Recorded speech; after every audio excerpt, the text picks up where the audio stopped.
esta segunda lección sobre los relatos de la resurrección.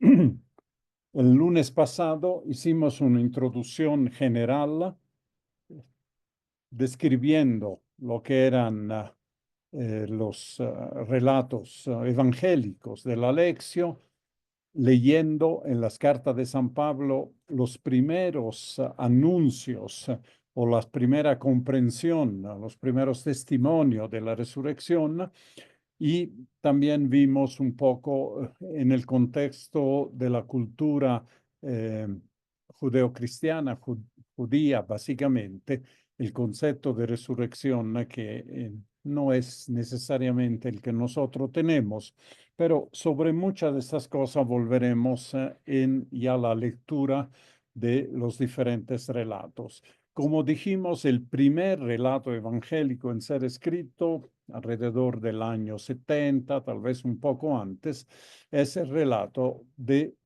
Marcos, el Evangelio de San Marcos. Y leeremos los primeros 8 versículos de más de lo que son y explicaremos por qué. El relato de Marcos se presenta así. Pasado el sábado, María Magdalena, María la de Santiago y Salomé compraron aromas para ir a embalsamarle. Y muy de madrugada, el primer día de la semana, a la salida del sol, van al sepulcro. Se decían unas a otras, ¿quién nos retirará la piedra de la puerta del sepulcro? Y levantando los ojos, ven que la piedra estaba ya retirada, y eso que era muy grande. Y entrando en el sepulcro, vieron a un joven sentado en el lado derecho, vestido con una túnica blanca, y se asustaron. Pero él les dice, no os asustéis, buscáis a Jesús Nazareo, el crucificado. Ha resucitado, no está aquí. Ved el lugar donde le pusieron. Pero id a decir a sus discípulos y a Pedro que irá delante de vosotros a Galilea. Allí le veréis, como os dijo. Ellas salieron huyendo del sepulcro, pues un gran temblor y espanto se había apoderado de ellas y no dijeron nada a nadie porque tenían miedo. Bueno, sobre la conclusión del Evangelio de Marcos, se divide en dos, es capítulo 16, en dos partes. Lo que hemos leído hasta el versículo 8 y después hay otros 7 versículos que leeremos al final, porque son los últimos en que fueron escritos dentro de los evangelios. No hay escrito posterior posiblemente a estos. Y veremos por qué. Hay un cierto consenso entonces de que el Evangelio de Marcos terminaba abruptamente, como ven, leeremos el último versículo, salieron huyendo, un gran temblor y espanto se había apoderado de ellas y no dijeron nada a nadie porque tenían miedo. Hay razones literarias, razones de texto y sobre todo el enfoque que tienen los otros versículos son evidentemente un resumen de lo que aparece en otros evangelios. Entonces fueron escritos posterior a ellos. Ahora bien, la pregunta que podemos hacernos, ¿cuán inconclusa es el Evangelio de Marcos? ¿Cuán imperfecta es la conclusión de Marcos? ¿Realmente le falta algo? Hay algunas teorías que dicen que no terminaba con el versículo 8, sino que había una parte más que se perdió. Y para reparar esa pérdida se pusieron los versículos del 9 al 16. Esta es una posibilidad.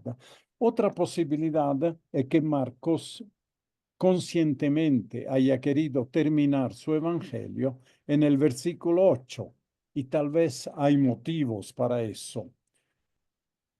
Ellas salieron huyendo del sepulcro, pues un gran temblor y espanto se había apoderado de ellas y no dijeron nada a nadie porque tenían miedo.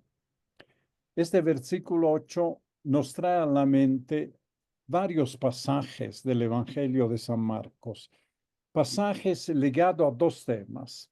El primer tema es lo que se ha venido llamando el secreto mesiánico del Evangelio de Marcos. En el Evangelio de Marcos, que sabemos fue el primero en escribirse y a partir del cual se escribió, aumentando varias secciones, el Evangelio de Mateos y después de Lucas. En el Evangelio de Marcos hay este tema de que Jesús insiste en que no se diga nada sobre su naturaleza, sobre sus milagros, sobre los portentos que él hacía. A los enfermos curados le recomendaba no digan nadie. Y la explicación que normalmente se tiene era el miedo de Jesús que se confundiera su ministerio, su misión con las expectativas populares del Mesías. Según el pueblo, el Mesías era alguien que venía a liberar políticamente al pueblo de Israel del dominio de los romanos. Y por tanto, eso podía de alguna manera contaminar el mensaje que le estaba dando. Si él se proclamaba como Mesías, la gente entendía otra cosa de lo que él quería decir. Mesías es el ungido de Dios, ¿verdad? Por eso en el Evangelio de Marcos y también en Mateo, él escoge otro nombre, el nombre de Hijo del Hombre. El Hijo del Hombre ha venido a. Eso es. Y eso es parte del secreto mesiánico. Un secreto mesiánico que recién se resuelve en la pasión de Jesús, donde se muestra la verdadera cara del ungido de Dios, del Mesías, que es la cara del siervo de Yahvé, de Isaías, del segundo Isaías, capítulos que hemos leído en la lección pasada, del ciclo pasado. Y hay un segundo tema también. El segundo tema que Marcos también siempre subraya es que ante las manifestaciones de Dios, el hombre muestra toda su pequeñez y su impotencia. Más grande, más fuerte, más poderosa es la manifestación de Dios a través de Jesús, obviamente, en su vida, en su misión, ministerio en Galilea especialmente, más el hombre se siente pequeño, se siente impotente, se siente inútil. Y este final nos muestra algo de eso. Esto de no dijeron nada a nadie porque tenían miedo. Bueno, la motivación es el miedo, pero no dijeron nada a nadie es parte de este secreto mesiánico, algo que no se puede revelar. Y el gran temblor, el espanto, el miedo que tienen es parte del tema 2, de la pequeñez e impotencia del hombre ante las manifestaciones de Dios. ¿Qué han visto las mujeres? Han visto que la tumba estaba vacía, el sepulcro estaba vacío y han escuchado a un ángel que les ha dado una misión, les ha explicado lo que veía y les ha dado una misión, pero no llegan a comprender en el fondo lo que están presenciando. Y por tanto su experiencia es una experiencia de temblor, de espanto, que los lleva a callarse, a pesar de que el ángel le dio una misión, como veremos. Aquí hay una imagen de cómo podía ser un sepulcro de la época de Jesús, una habitación excavada en la roca, una mesa donde se depositaba el cadáver embalsamado con sus vendas, con sus lienzos y una piedra que rotaba delante del sepulcro para taparla. normalmente una piedra grande para que nadie vaya a molestar al difunto. Muy bien. Entonces, con la visita de las mujeres al sepulcro en la mañana del primer día después del sábado, que es el domingo, ¿sí? Encontramos el primer hecho. En el encuentro anterior hicimos énfasis en que en la resurrección de Jesús primero están los hechos, después está el uso de estos hechos para la catequesis y finalmente está el significado de estos hechos en la teología. Son tres momentos diferentes. El primer momento es siempre un hecho real, algo que pasó. Nadie duda hoy en día que las mujeres encontraron el sepulcro vacío. Que fueron al sepulcro, ¿por qué fueron? Es otro problema. Hay algunas contradicciones, veremos, pero es un hecho que la tumba estaba vacía. Imagina, si hubiese sido muy complicado para los primeros apóstoles anunciar que Cristo había resucitado si estaba la tumba ahí y la gente podía ir a ver la tumba y estaba sellada, estaba dentro el cadáver. Por tanto, ha debido estar vacía la tumba, ¿no? Y esto es un hecho sobre el cual se suscitaron diferentes polémicas, como veremos. La segunda cosa que notamos es la continuidad narrativa con el relato de la pasión. La inscripción en la cruz de INRI. INRI significa Jesus Nazoreos Rex Judeorum, Jesús el Nazoreo, el rey de los judíos. ¿Se acuerdan que esta inscripción provocó una controversia entre los jefes judíos y Pilato? Porque fueron a decirle, no puedes decir que él es el rey de los judíos, porque no lo es. Este rey de los judíos tenía un significado político para los romanos, porque el rey de los judíos era el título de comandante, de jefe, que, similar a nuestros subcomandante Marcos, ¿no? Hemos tenido varios ejemplos, bueno, de los jefes rebeldes. Un jefe rebelde contra los romanos se hacía llamar rey de los judíos. Pero más interesante es la N. La N significa nazoreos y no nazarenos, porque si fuera de Nazaret o fuera de Cafarno a nadie le importaba, pero sí le importaba que fuera un nazoreo, es decir, perteneciente al clan de los descendientes de David. Nazoreo es sinónimo de hijo de David. Y esto le molestaba mucho a los jefes judíos, que en la inscripción dijera, aquí está el hijo de David, rey de los judíos. Era una inscripción muy fuerte y inaceptable para ellos. Pero ¿qué dijo Pilato? Lo escrito, escrito está, y se quedó allá. La otra continuidad, veremos que esta INRI reaparece en las palabras del ángel. Es el mismo lugar de la crucifixión, el Gólgota. El sepulcro y el lugar de la circuncisión están a pocos metros. Veremos después la basílica de la resurrección y cómo están ubicados estos dos lugares. La piedra se habla en el Evangelio de Marcos expresamente en 15:46. Ahora lo vamos a leer, ¿no? Que fue puesta una piedra, ¿no? Informado por el centurión, Pilato concedió el cuerpo a José de Arimatea, quien comprando una sábana, lo descolgó de la cruz, lo envolvió en la sábana, de aquí viene la tradición de la Santa Sábana, ¿sí? Y lo puso en un sepulcro que estaba excavado en la roca. Luego hizo rodar una piedra sobre la entrada del sepulcro.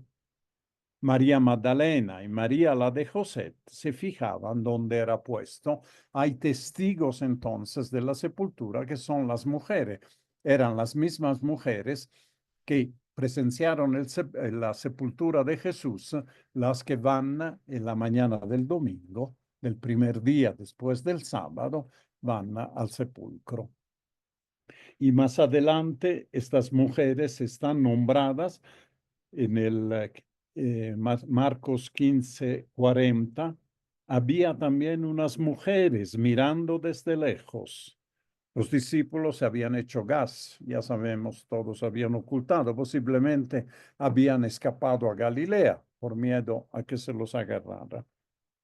Había también unas mujeres mirando desde lejos, entre ellas María Magdalena, María la madre de Santiago el Menor.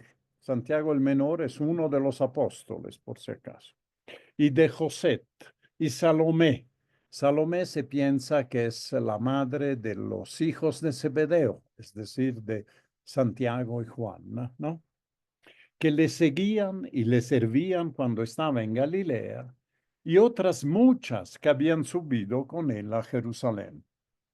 Entonces la comitiva de Jesús que había subido a Jerusalén había un nutrido grupo de mujeres, ¿no? Entre las cuales se nombra siempre en primer lugar María Magdalena. Y de hecho, empieza así la narración Marcos. Pasado el sábado, María Magdalena, sabemos que Magdalena no necesariamente significa originaria de Magdala, de la ciudad, significa la firme, la fuerte, la atalaya, diríamos. María, la de Santiago, y Salomé compraron aromas para ir a embalsamarle. Y muy de madrugada, el primer día de la semana, a la salida del sol, van al sepulcro. Estas son las mujeres que van. Ahora, una pregunta que podemos hacernos: ¿a qué fueron al sepulcro las mujeres?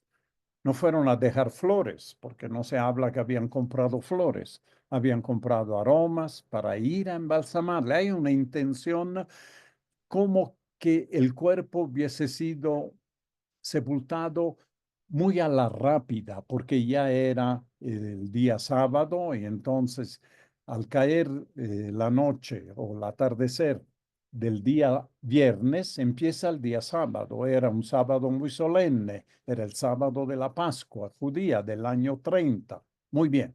Entonces, pensando o convencida de que no había sido embalsamado según todas las normas, van de madrugada para embalsamarle. Entonces llevan aromas. Ahora, Marcos y Lucas tienen la misma opinión. Lucas posiblemente dependa de Marcos. Si vamos a Lucas 23:50, aquí está.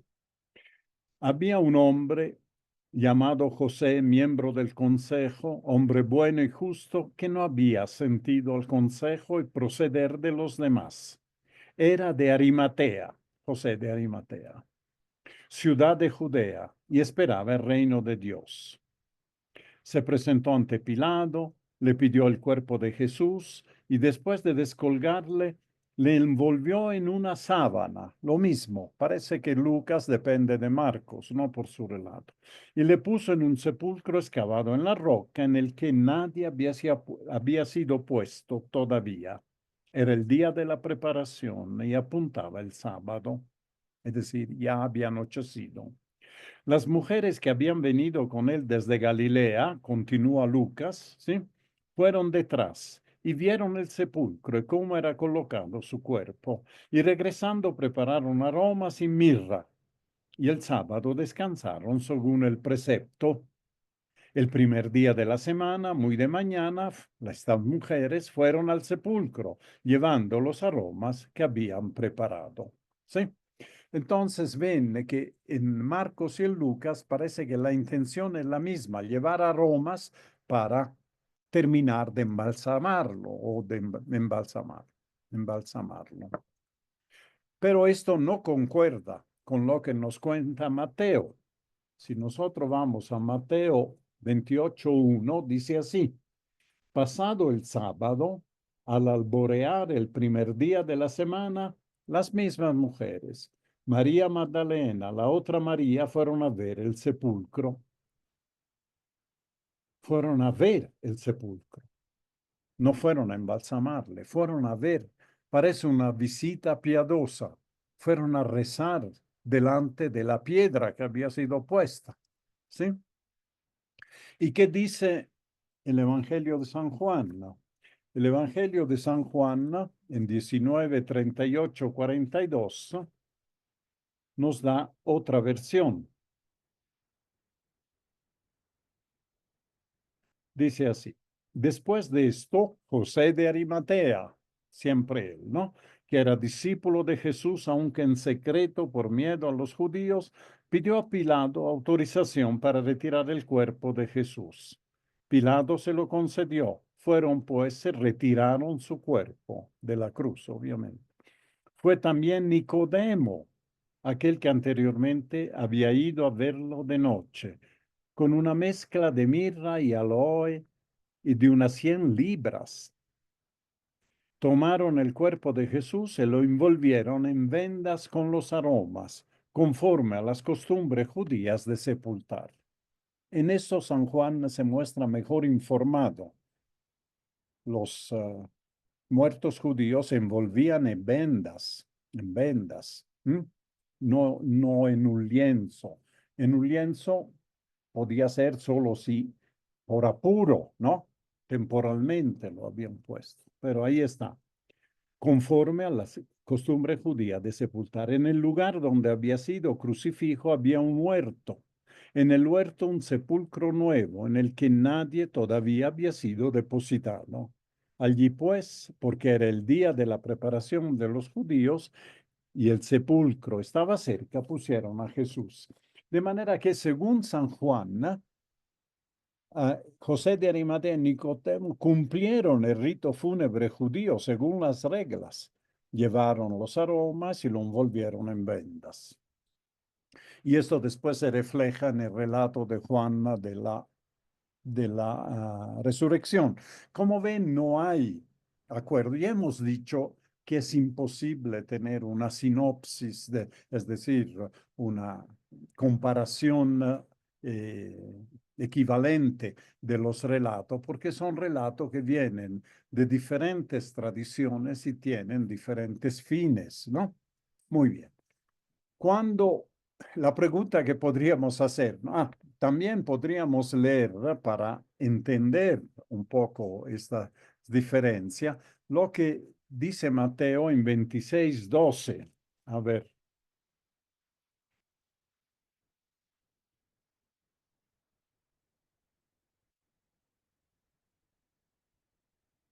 cuando Jesús está en Betania y María le unge con el perfume, y al derramar ella este ungüento sobre mi cuerpo, en vista de mi sepultura lo ha hecho. ¿Mm? Aquí hay una, un preanuncio, una anticipación de lo que iba a ser en su cuerpo embalsamado, digamos. Y en Juan también 12,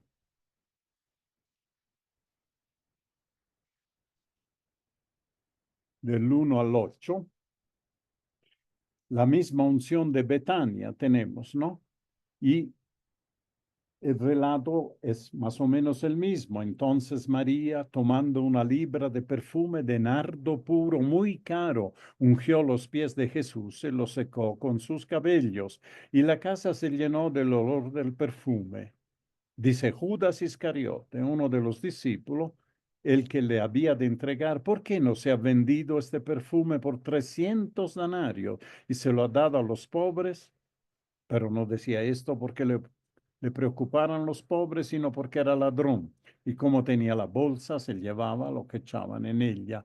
Jesús dijo: déjala, que lo guarde para el día de mi sepultura, porque pobres tendrán siempre con vosotros, pero a mí no siempre me tendréis. Entonces hay referencias, ¿verdad?, a la sepultura con aromas de Jesús en sus discursos. Y una pregunta curiosa podría ser, ¿cuándo compraron los aromas? Evidentemente no lo compraron antes de la pasión, no sabían qué iba a pasar. Si salieron muy de madrugada, tampoco podían haber comprado los aromas. Entonces, posiblemente lo compraron el sábado en la noche. Al caer el sol, ya el sábado terminaba de cumplirse como costumbre y por tanto podían ir a buscar algunos aromas el sábado en la noche. Esto para que no tengamos duda, ¿verdad? ¿Qué sucede dentro del sepulcro? Sigue así el relato. Se decían unas a otras, ¿quién nos retirará la piedra de la puerta del sepulcro? Esto quiere decir que querían entrar, ¿verdad? Querían hacer algún acto de piedad con el cuerpo de Jesús. Por tanto, el problema era la piedra. Y levantando los ojos ven que la piedra estaba ya retirada, y eso que era muy grande. Y entrando en el sepulcro, vieron a un joven sentado en el lado derecho vestido con una túnica blanca. Túnica blanca normalmente es símbolo, ¿no? De victoria, símbolo de divinidad, algo así. Es un ángel. Algunos creen que podría ser el mismo Jesús, que no se da a revelar, pero no se les aparece como Jesús, no se hace reconocer. Bueno, la cosa es que vieron a este joven sentado en el lado derecho y se asustaron. Entonces, se preocupan estas mujeres para retirar la piedra, pero ya estaba. Se encuentra con el ángel, ¿verdad? O tal vez el mismo Jesús sentado en el lado derecho, vestido con una túnica blanca con el significado que tiene. Ante esa visión inesperada, ¿cuál es la reacción? Se asustaron. Otra vez, el estilo de Marcos, ¿no? Frente a una manifestación de Dios que supera nuestras previsiones, nuestros cálculos, nuestras expectativas, la reacción es el miedo, el susto, el asombro. Y el asombro parece más por la visión del ángel que por la tumba vacía. ¿Qué hace este señor acá adentro, no? ¿Qué hace este hombre, además vestido de blanco, que es celestial en todo caso? Sí, pero evidentemente la tumba también está vacía, pero no les asusta la tumba vacía, les asusta la presencia del ángel. Bueno, el lugar de la tumba vacía, por lo menos en los primeros tiempos, se cree, y hay ciertas evidencias, que fue un lugar privilegiado para las liturgias cristianas. Quiere decir que la comunidad de la primera comunidad de Jerusalén iba anualmente para Pascua en el lugar del sepulcro a orar o a hacer alguna liturgia. Pero esto fue hasta el año 136, cuando Adriano arrasó totalmente Jerusalén y obligó a todos a irse, a desterrarse de Jerusalén, ¿no? De allá incluso construyó en el lugar del Gólgota un templo pagano para que no hubiera liturgia. Y esta es la estructura del Santo Sepulcro, de la Iglesia de la Resurrección, ¿no? Esta es la puerta de entrada, ¿sí? Aquí está el Santo Sepulcro y a unos metros de allá está el, la piedra, la crucifixión, el Gólgota. Aquí parece que está más abajo, pero en realidad hay que subir unas gradas, está más arriba. Los que han estado en Jerusalén reconocerán. Y después hay varias capillas, pero el lugar central es el Santo Sepulcro y es el lugar del Gólgota, de la crucifixión. Normalmente se pasa primero por el Gólgota, el lugar de la crucifixión, ¿sí? Se sube por una escalera, después se baja y se va al Santo Sepulcro. Y hay otras capillas donde a veces se hacen liturgia, misas inclusive. Muchas denominaciones cristianas son, digamos, partícipes de este Santo Sepulcro, ortodoxos, coptos, etíopes, etcétera, ¿no? Aquí dice griegos, bueno, coptos, etcétera. Y los franciscanos están por los católicos. Hoy, el lugar de la tumba vacía, el Santo Sepulcro, está integrado a la Basílica de la Resurrección, está dentro el complejo de la Basílica, que ha tenido muchas remodelaciones, que cambiar algo es muy complicado porque se necesita el consenso de todo. Les he puesto aquí un enlace, ustedes tienen que hacer clic simplemente cuando le pase esta presentación para conocer un poco la historia y la visita al Santo Sepulcro de Jerusalén. Y en el arte también, cómo han concebido un artista como Fray Angélico, uno, digamos, de los más rico en fe y en devoción. Aquí se ve un poco ingenuamente el ángel en la puerta, ¿no? Que habla con 5 mujeres. En realidad eran 3, según Marcos. Y aquí, este más adecuado al texto, vemos las mujeres donde hay una mujer que está mirando la tumba vacía. Por si acaso me equivoque, no se pone la mano en la frente para mirar con más atención. Y otras que están escuchando al ángel que les habla.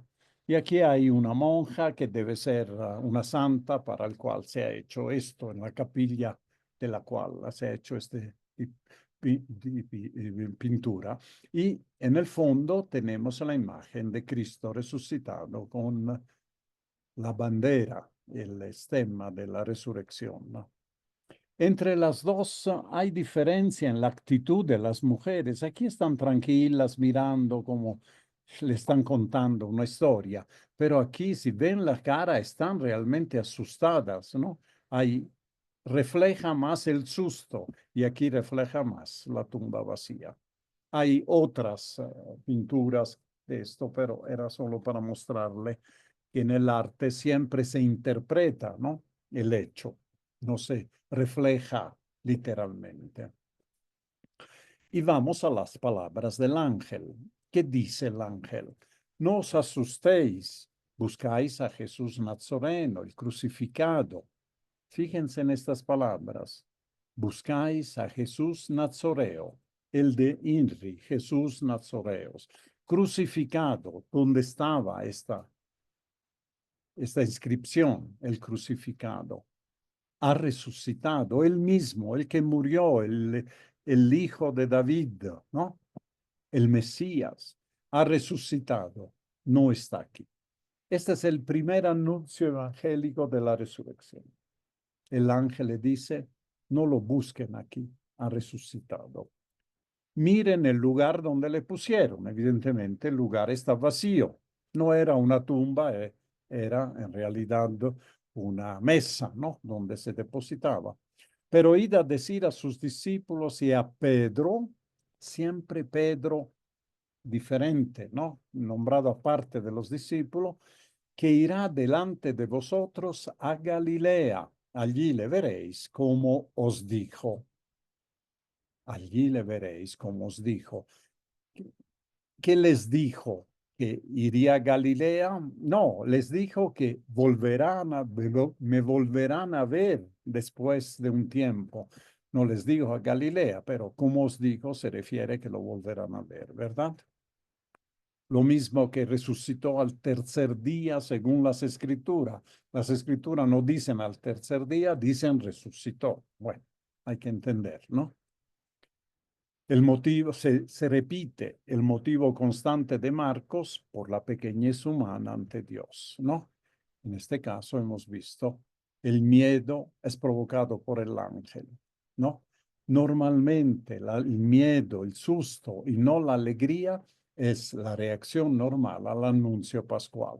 Uno pensaría que sus discípulos, las mujeres, al escuchar que ha resucitado, se alegraran, qué lindo, ¿no? No, se asustan. Las manifestaciones de Dios en Marcos encuentran al hombre impreparado. El nazoreo, hemos hablado muchas veces de este clan que dio el nombre a Nazaret y que eran descendientes de David con papeles, ¿no? A este clan pertenecía Jesús, por eso es hijo de David y las profecías y los salmos se cumplen en él. Pero el nazoreo, era el crucificado. Son expresiones que nos recuerdan la inscripción con todo el simbolismo, hemos dicho, que chocaba a los jefes judíos. Miren, la tumba está vacía. Jesús no está aquí, ha resucitado. Este es el primer anuncio. Y les da una misión. Avisen a los discípulos, a Pedro, que los espera en Galilea, de manera que Marcos sabe que va a haber estas apariciones de Jesús, esos encuentros, manifestaciones de Jesús, pero no en Jerusalén, en Galilea. Es como el que le diga, vayan a Galilea, él les espera ahí, ¿no? Como os dijo, se refiere obviamente a la resurrección, ¿no? Y no al reencuentro en Galilea. ¿Y cuál es la reacción de las mujeres para terminar la lección? Ellas salieron huyendo del sepulcro, pues un gran temblor y espanto se había apoderado de ellas y no dijeron nada a nadie porque tenían miedo. El ángel le había dicho, no tenga miedo, pero inmediatamente se mueren de miedo, huyen asustadas, incumplen incluso la orden. El ángel le dijo, vayan a donde los discípulos y díganle. Ellas no dijeron nada a nadie porque tenían miedo. La reacción es totalmente contraria entonces al anuncio del ángel. No tenga miedo, se van, corren, escapan porque tenían miedo. Vayan a decir, no dicen nada. Y aquí termina. El relato original de Marcos sí que se menciona en otros eventos post-resurrección, aunque se insinúa la aparición de Jesús en Galilea, ¿verdad? Ahora, ya hemos dicho que el final puede haberse perdido y reemplazado tardíamente con los versículos 9 y 8, pero también, como también he adelantado, puede ser esta una conclusión original según la teología de Marcos. Ante las manifestaciones salvadoras de Dios, el hombre no tiene nada que decir, nada que hacer, solo temblar. No es un chiste encontrarse con Dios. Nadie, dice el Antiguo Testamento, puede ver a Dios cara a cara y vivir. Tiene que cubrirse el rostro, ¿verdad? Para verlo. Así le pasó a Elías, así le pasó a Moisés.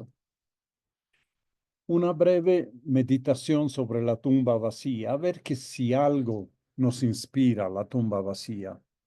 Seguramente provocó controversias con las autoridades judías. Veremos en Mateo varias chismes, historias que se la han robado, que los soldados que fueron sobornados, etcétera, ¿no?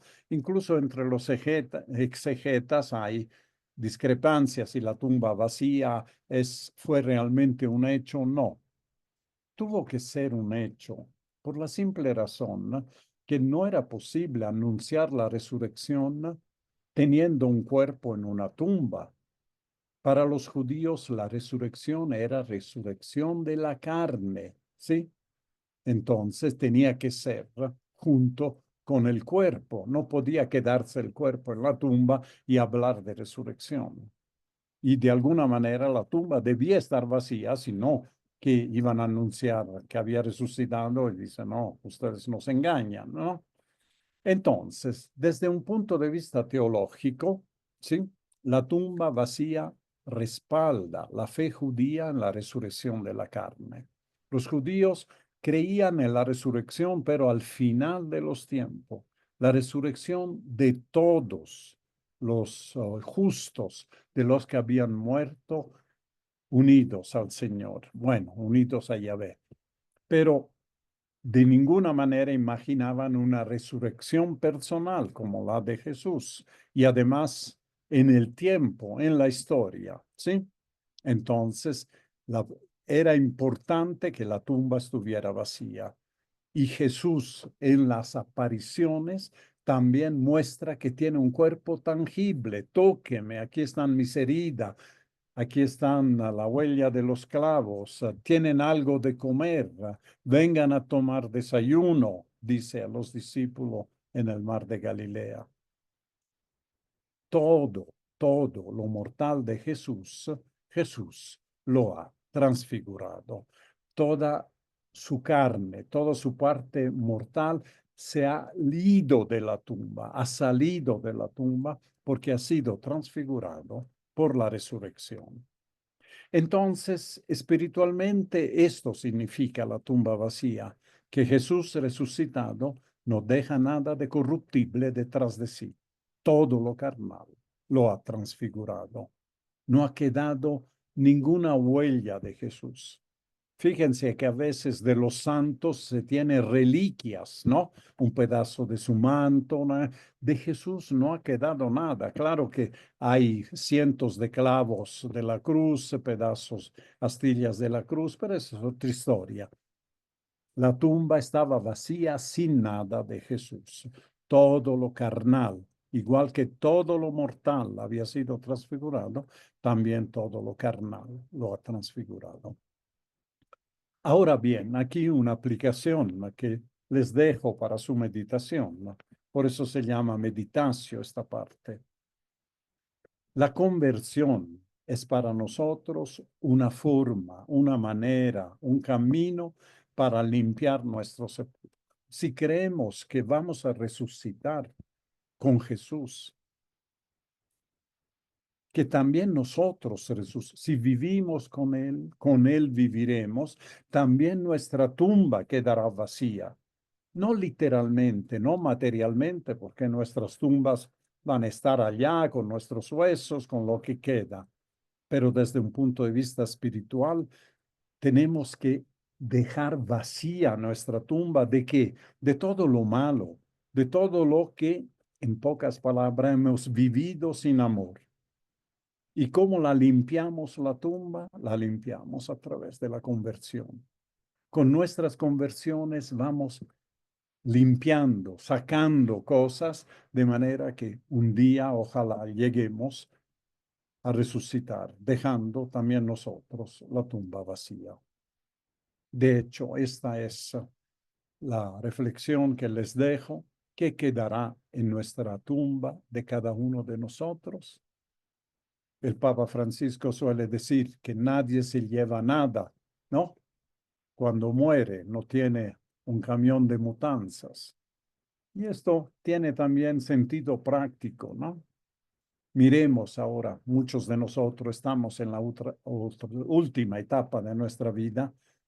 ¿Cuántos amarres tenemos todavía a la vida? No materiales, pero sobre todo espirituales, amarres de odios, de resentimiento, amarres de no amor, ¿no? De cosas que hemos dejado de amar. Estas cosas la vamos a dejar en la tumba o la vamos soltando, la vamos desamarrando. Y la manera de desamarrando es convirtiéndonos. Y por fin, para la acción. Yo creo que para la acción debemos pensar cómo redirigir nuestras expectativas ante el plan de Dios. Encontramos en el Evangelio de Marcos una clave de interpretación del final que repercute en nuestra acción. Cuando Dios se manifiesta al hombre, provoca una desorientación total, porque Dios actúa de una manera tan imprevista por lo que uno espera. Las mujeres esperaban encontrar la piedra que tapaba la tumba y la encuentran movida. Esperaban encontrar el cuerpo para terminar de embalsamarlo y encuentran la tumba vacía. Esperaban encontrar un sepulcro sin nadie, encuentran un ángel, ¿no? La reacción del hombre, varones y mujeres, siempre delante de la manera de actuar imprevista de Dios es de desconcierto, miedo y terror. ¿Por qué? Porque no podemos controlar. No está bajo nuestra planificación, bajo nuestro amarre, nuestra decisión, nuestras previsiones, nuestras expectativas. Los caminos no son los caminos de ustedes, así concluía el segundo Isaías, ¿se acuerdan? No son mis caminos. Déjese encontrar por el Señor mientras tenga tiempo, pero no se olviden que mis caminos no son sus caminos, ¿sí? Esto sucede incluso para el más íntimo de los discípulos. Hay un texto en Apocalipsis que vale la pena leer. El último libro del Nuevo Testamento es el Apocalipsis. Y en el primer capítulo, el Señor resucitado se aparece a Juan, el más íntimo de los discípulos. Y en los versículos 17, 18 dice así: cuando lo vi, caí a sus pies como muerto. Él puso su mano derecha sobre mí diciendo: no temas, soy yo, el primero y el último, el que vive. Estuve muerto, pero ahora estoy vivo por los siglos de los siglos y tengo las llaves de la muerte del Hades. Entonces, si hasta el más íntimo de los discípulos cae a tierra, asustado, como muerto, delante de la manifestación del Señor resucitado, ¿cuánto más nosotros? Y aquí viene una línea de acción, ¿no?